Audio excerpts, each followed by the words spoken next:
అద్భుతములు పొందుకొనండి. యేసు నామములో స్వస్థత కలుగునుగాక. ఆమేన్, ఆమేన్, ఆమేన్. బ్రదర్ రంజిత్, మీకున్న శారీరక బలహీనత అనేది నిజమేనా? అది ఒకసారి మీరు కామెంట్ రూపంలో తెలియజేయండి. దేవుడు సంపూర్ణమైన ఆరోగ్యమును మీకు ఇస్తాడు.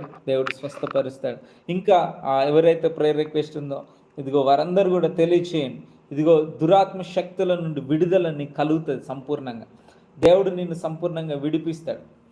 Thank you Holi spirit. ఇదిగో రంజిత్ బ్రదరు కన్ఫర్మ్ చేస్తున్నాడు, నిజమే పాస్టర్ గారు. Thank you Holi spirit. ఇదిగో దేవుడు బయలుపరిచాడు. మీకు ఎన్ని దురాత్మలు అయితే మీ కుటుంబంతో పోరాడుతుందో, ఇదిగో ఆ శక్తులన్నీ కూడా ఇదిగో కాలిపోతాయి. దేవుడి సన్నిధిలో ఉండండి, ప్రతిరోజు లైవ్లో ఏకీభవించండి. దేవుడు మిమ్మల్ని సంపూర్ణంగా విడిపించబోతున్నాడు. బంధకాలలో నుండి మీకు విడుదల కలగబోతుంది. Thank you Holi Spirit. Thank you Jesus.